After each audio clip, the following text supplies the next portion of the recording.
palabras, más que mil. Sol, cara de hombre. Mi voz buscaba el viento para tocar su oído. Son unos notas. No, es verdad, tío. Ese no puede darse tronco. Me busco la luna por la cara. Cada vez que lo veo, a cara cuenta. Hoy la ciudad donde han culminado los actos conmemorativos del A partir de ahí ofreceremos otros avances.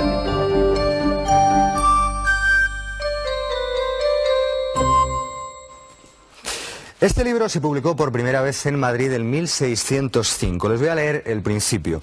En un lugar de la Mancha, de cuyo nombre no quiero acordarme, no ha mucho tiempo que vivía un hidalgo, de los de lanza en astillero, adarga antigua, rocín flaco y galgo corredor.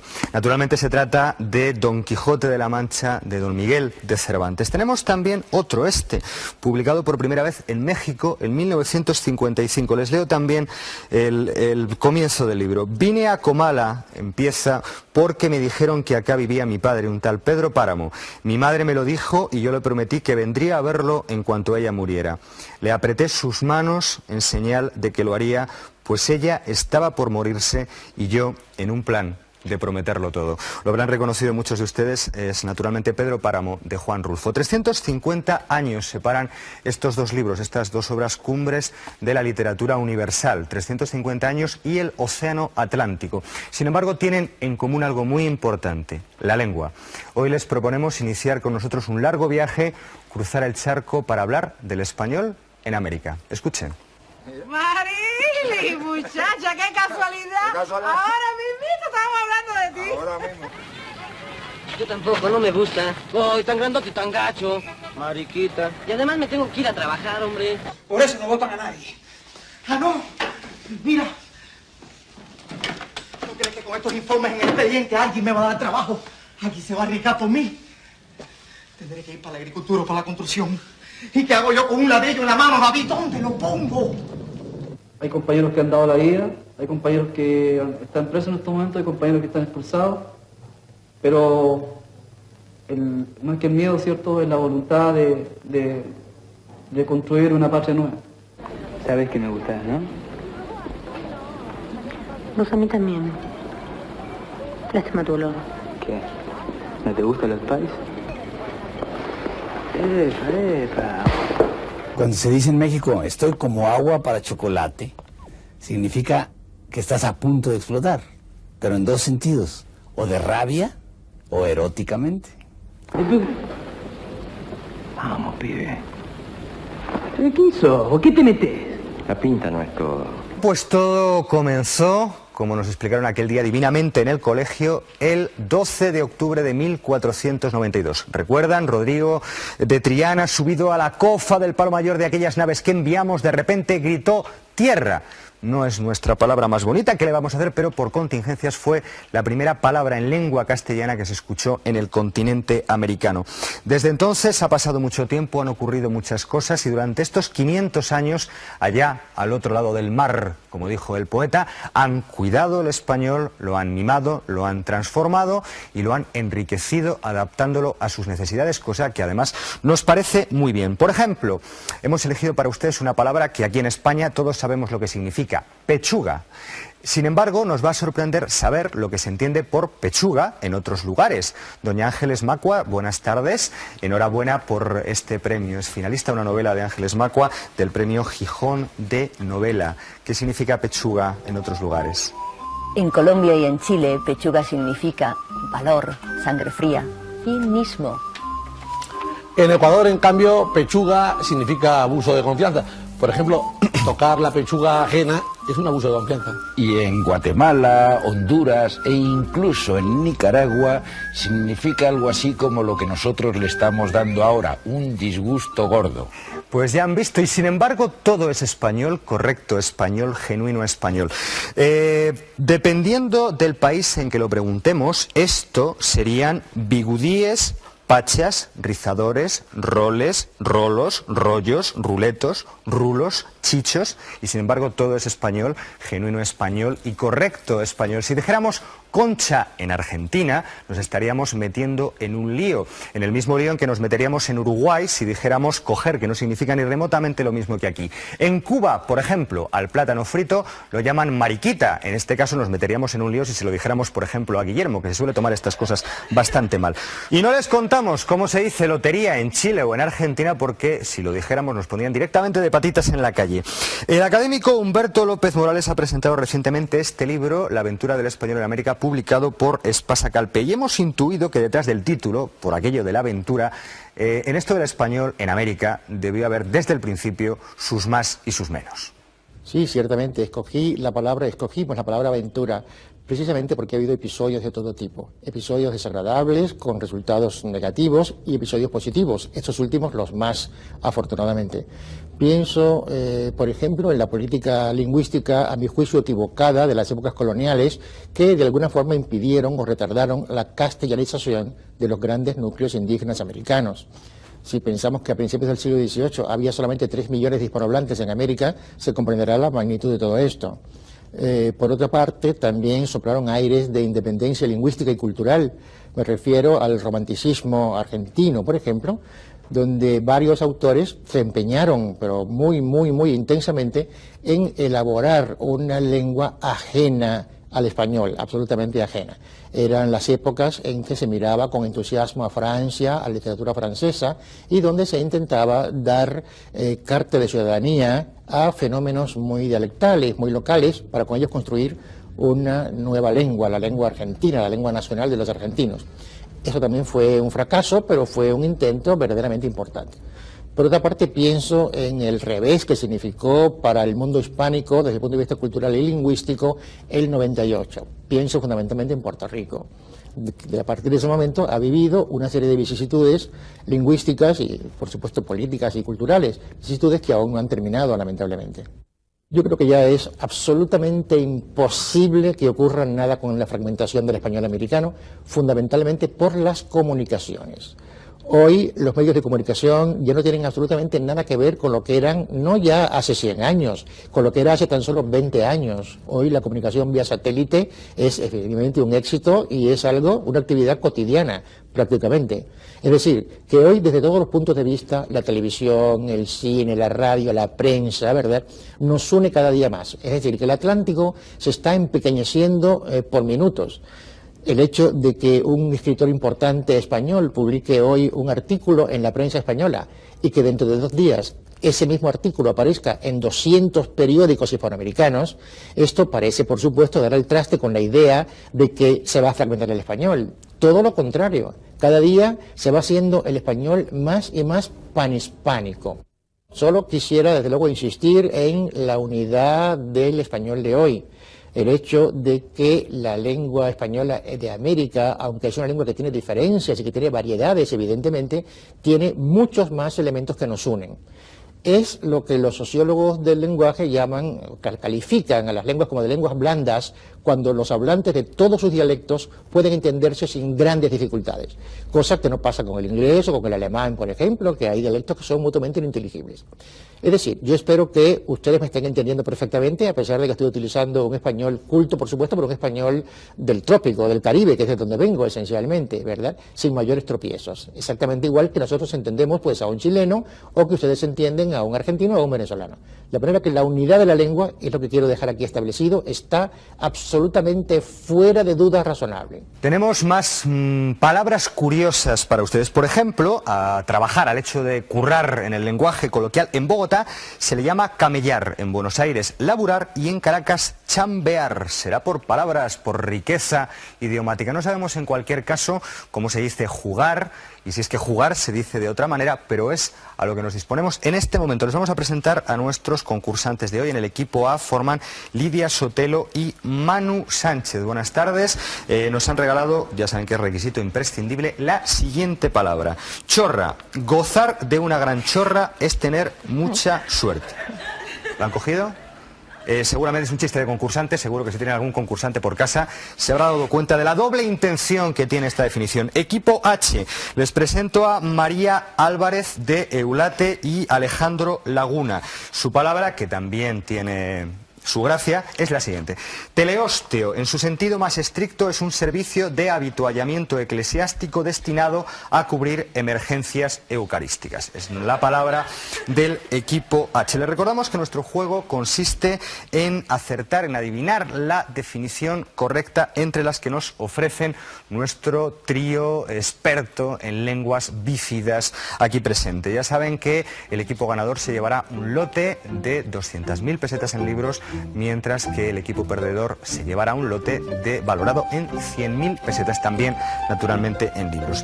Y vamos sin más demora con la primera palabra. ¿Qué significa exactamente ristre? Ristre es el hierro en el peto de las armaduras antiguas que servía para que el caballero pudiera ir con la cosa en ristre, como Dios manda. Palo enhiesto y empinado, que era erigido en algunas tribus como símbolo fálico al que adoraban sobre todo las mujeres casaderas. Un poquito machista es esto, ¿no? Vaya por Dios, ya empezamos con que si la abuela fuma. Pues no, señor. El ristre es un palo enhiesto, más concretamente el mástil que estaba sobre el mascarón de proa, que tenía una forma de ariete en la punta y que servía para abordar todo tipo de naves, carabelas y algún galeón si no era tan fiero como lo pintan. ¿Ustedes están seguros de estas cosas? Algún día tienen que contarnos en qué diccionarios miran las palabras. Nuestros concursantes disponen de 10 segundos para decidirse.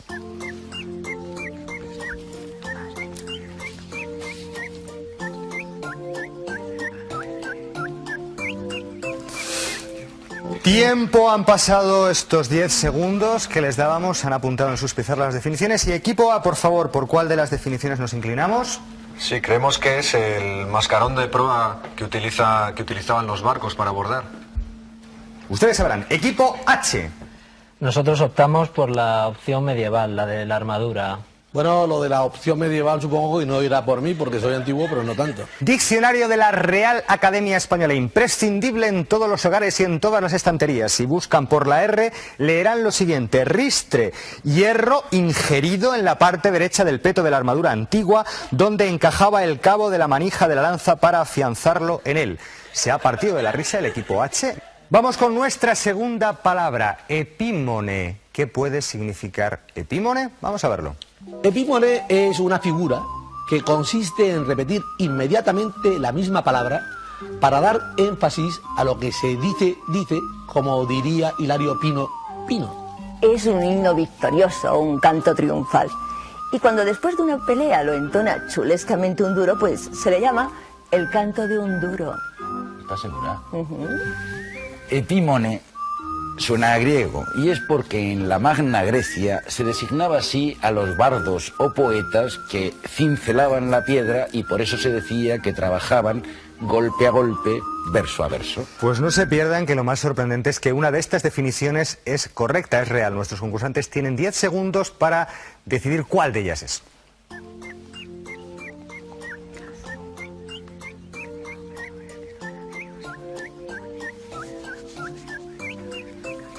Tiempo, y vamos a ver qué nos cuentan nuestros concursantes. Equipo A, ¿cuál es su juicio, la definición correcta de la palabra epímone? Bueno, pues nosotros hemos pensado que la definición correcta podría ser la segunda, el canto victorioso, el himno triunfal, y nada, pues estamos... Canto victorioso, no tienen que dar más pistas. Equipo H. Pues nosotros nos hemos decantado por la primera definición, que significa repetir una palabra. Diccionario de la Real Academia, donde dice, es una palabra que viene del latín epímone. También hemos sido tremendamente originales copiándolo directamente del latín. Una palabra que significa insistencia, figura retórica que consiste en repetir sin intervalo una misma palabra para dar énfasis a lo que se dice. Así que nuestro equipo H acierta su segunda palabra, mientras que nuestro equipo A no se estrenó todavía. Vamos con una nueva palabra, una palabra que a mí me da un cierto repelús, pero estar en el diccionario está, que es de lo que se trata. La palabra en cuestión es sicalíptico. ¿Qué significa exactamente sicalíptico? Pues sicalíptico es un tipo atildado y presumido en el vestir que trata de pasar por lo que no es. Algo así como un pijo o un snob. puedo dar algunos nombres si queréis, pero no sé. Guillermo, porque nos metes en un lío.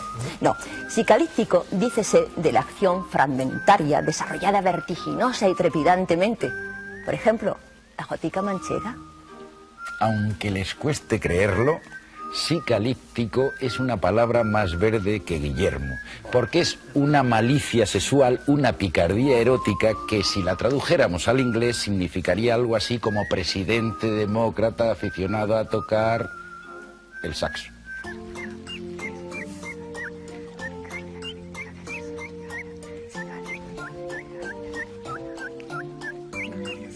Ha pasado el tiempo y vamos a ver lo que ha decidido el equipo A. ¿Psicalíptico? Bueno, a ver si viene la buena ahora. Creemos que es una picardía erótica. Bueno. ¿Equipo H? Nosotros no tenemos fijaciones, es una acción trepidante. Acción trepidante y obsesión erótica. Vamos, como siempre, al diccionario, donde pone lo siguiente: psicalíptico, relativo o perteneciente a la psicalipsis. Palabra. Hemos tenido después que ir a buscar psicalipsis, donde dice lo siguiente: malicia sexual, picardía erótica. Por tanto, el equipo A se apunta a un acierto y el equipo H esta vez no ha podido ser. Les recordamos que si quieren venir a jugar con nosotros únicamente tienen que escribirnos una carta a este apartado de correo que no leo porque siempre lo leo mal y la lío. Lo tienen ahí en pantalla. Nuestros únicos requisitos son que vengan acompañados de alguien, que vengan ya constituidos desde casa en pareja y que nos elijan una palabra del diccionario a la que le inventen una definición original. Esperamos sus cartas con ansia. Durante 4 días, Valladolid ha sido la capital del español. 21 académicos extranjeros y representantes de las academias de la lengua hispanoamericanas han expuesto la situación actual de la lengua española y el que puede ser su futuro. El español está en un buen momento, idea coincidente esta en casi todas las ponencias. La influencia del inglés es relativa. El mal uso de la lengua por parte de los medios de comunicación influye poco en el hablar diario y las diferencias entre los dos lados del Atlántico son menos de las que a veces se apuntan.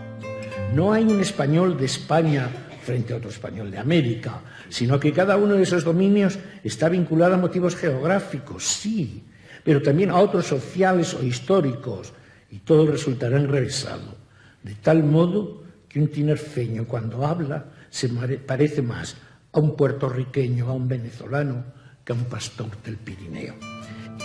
Al hablar del futuro se apuesta por el fortalecimiento de la conciencia idiomática y por la incorporación de modismos como expresión del alma popular. Los indigenismos se consideran importantes desde el punto de vista sociocultural y se asegura que en todo caso fortalecen y enriquecen al español. Los elementos indígenas con frecuencia se exaltan muchísimo, mucho más allá digamos, incluso de la cantidad que son, pero son importantes porque como son el factor de identidad, lo más local es lo que más caracteriza y lo que más robustece esa identidad, entonces por eso tiene mucha importancia. En este sentido, el Congreso ha conocido el reciente decreto guatemalteco que regula la cooficialidad de 22 lenguas indígenas. El español, digo yo, ha salido fortalecido porque va a seguir siendo y con mucha propiedad la lengua de la unidad nacional, la lengua que va a permitir a los guatemaltecos comunicarnos entre nosotros sin tener que obligar a una renuncia odiosa como es la de dejar la propia lengua, en el caso de los indígenas, para tener acceso a servicios fundamentales del Estado. Los representantes de las academias de la lengua española e hispanoamericanas han firmado un documento, Una lengua para un milenio, un compromiso de potenciación de la lengua española como elemento común y unificador de una cultura. El hecho en que se manifiesta la unidad de la lengua, ese suprasistema abarcador y las particularidades locales, pues son peculiaridades que no afectan al sistema, sino a la realización de ciertos aspectos en ciertos momentos determinados. Yo creo que a estas alturas del programa lo que sí ha quedado ya suficientemente claro es que el español definitivamente no tiene propietarios. ¿Por qué nos empeñaremos, me pregunto, en seguir hablando entonces de la lengua de Cervantes, cuando también el español es la lengua, por ejemplo, de Vargas Llosa, de Juan Rulfo, de Cortázar, Don Francisco Rico, ¿alguna respuesta esclarecedora?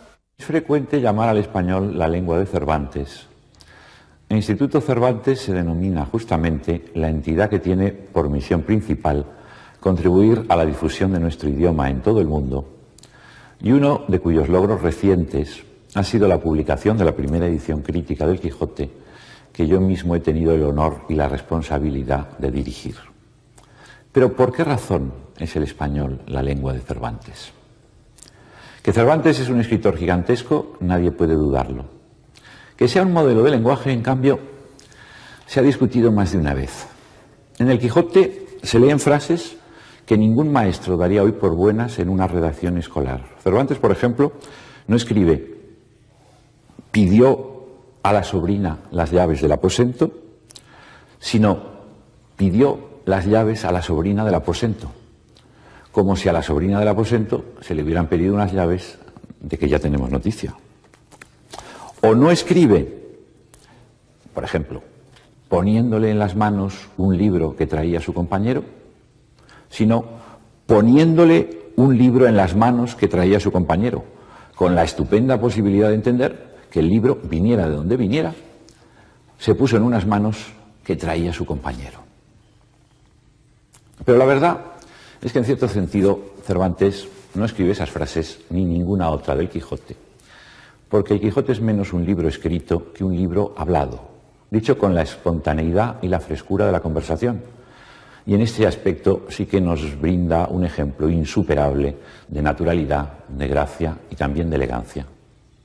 Sin embargo, no fueron esas cualidades admirables las que hicieron rebautizar el castellano como lengua de Cervantes. La razón es otra. Los románticos inventaron la disparatada idea de que la literatura es algo así como un fluido, una energía sublime que recorre los lugares y los tiempos, y en cada país y en cada época se concreta en un individuo genial que expresa plenamente el alma de su pueblo. Esa fantasía del romanticismo hizo que toda la tradición, no solo literaria, sino también lingüística e histórica, de cada una de las naciones europeas entonces en formación, tendiera a resumirse en un gran escritor como Dante en Italia o Shakespeare en Inglaterra. Nuestro idioma así fue caracterizado como la lengua de Cervantes, no por ser Cervantes un dechado de lenguaje, sino porque los románticos, y en especial los románticos alemanes, vieron en Cervantes el símbolo máximo de España, la encarnación misma de una presunta esencia nacional. Por fortuna, ya nadie se acuerda de esas quimeras, y el justo y hermoso título de lengua de Cervantes sirve hoy para designar un idioma cuya máxima honra es precisamente no ser de ninguna nación, sino patrimonio común de muchos países y vehículo de fraternidad y de cultura para millones de personas. Ya les comentábamos en nuestro anterior programa que los patriotismos nunca son buenos y desde luego mucho menos hoy que hablamos del español en América. Continuamos con más palabras. Algún americanismo escucharemos a partir de ahora. Ahora una que parece mucho más de lo que es. Bojote. Caras de perplejidad. Veamos lo que significa. Bueno, bojote está tirado. Bojote es un arbusto de la familia de las buxáceas, que es una familia de altura, ya que el bojote en cuestión llega a alcanzar unos 4 metros sin exagerar, y exagerando unos 400. Es una mezcla hecha de varias sustancias que sirve para dar color a las pieles curtidas. Es bastante pringosa y mancha mucho. Aquí en España tenemos el bojote de la Mancha. ¡Qué bárbaro, qué bárbaro! Puede que en España signifique eso, pero si como el Mitch nos metemos en Honduras o paseamos de Guatemala a Guatepeor, nos damos cuenta de que bojote es un lío, un envoltorio, un paquete enteres o un fardo para fardar.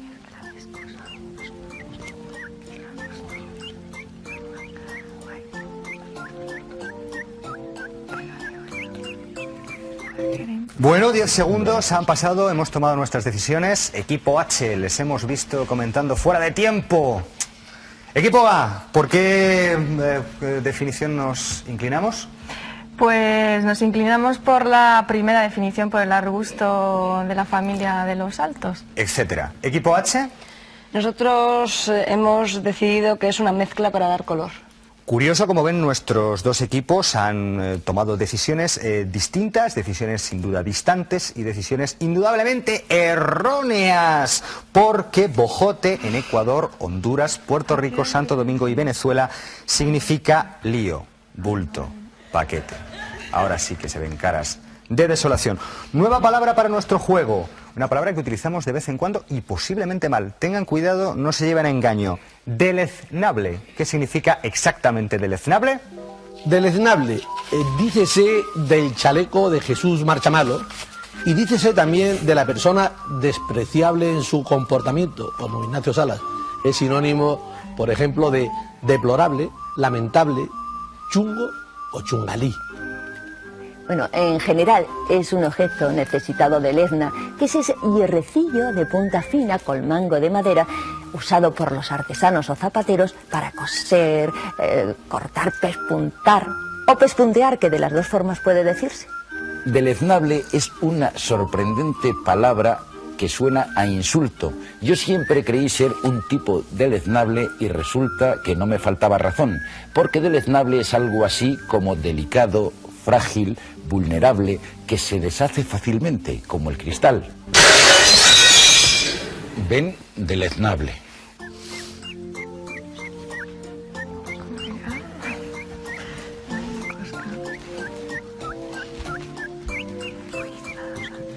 Tiempo, por favor. Equipo A, deleznable. Pues tomamos la opción de las gafas. Deleznable es algo que se deshace con facilidad. Luego nos explicarán por qué, tal vez tenga cura. Equipo H. Es despreciable. No el chaleco, sino la definición. Guillermo, haciendo amigos, como siempre, ha puesto seguramente un mal ejemplo. Deleznable, diccionario de la Real Academia Española, sorprendentemente, significa que se rompe, disgrega o deshace fácilmente. Así que el equipo A ha acertado en esta ocasión la palabra, el equipo H ha fallado y vamos 2 a 2 aciertos. Vamos con otra nueva palabra, una palabra divertida, graciosa, que pueden utilizar a partir de mañana. Penseque. Vamos a ver qué significa penseque. Penseque, qué bonita palabra, ¿verdad? Pues penseque es un pastel o torta hecha a base de pasta de maíz relleno de carne, que yo pensé que era de Ecuador, pero miren por dónde es de México, porque en México se piensa mucho en ti. Es un error o una metedura de pata, llamado así porque cuando uno trata de corregirlo dice pensé que o había pensado que... Pues yo pensé que Guille tenía razón, pero me han recomendado que es mejor que siga sin pensar, porque el penseque es un higo, fruta jugosa, con un color y un sabor característico que se da sobre todo en las zonas tropicales.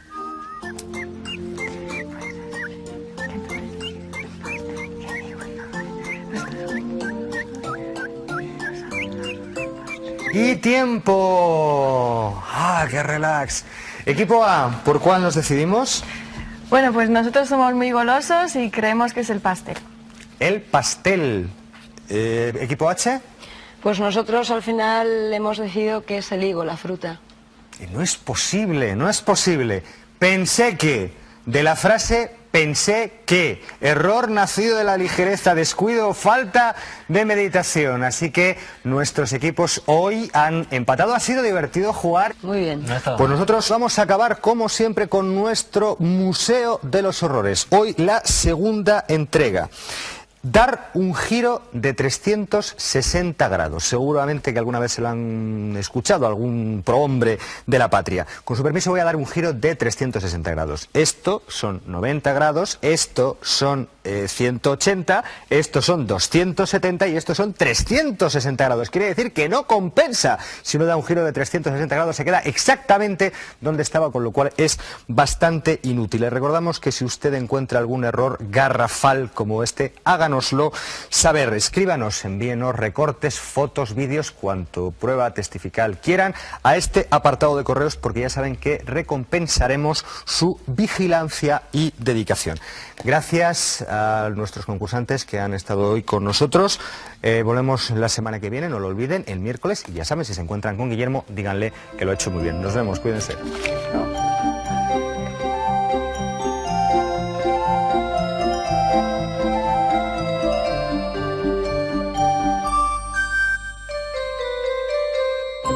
España.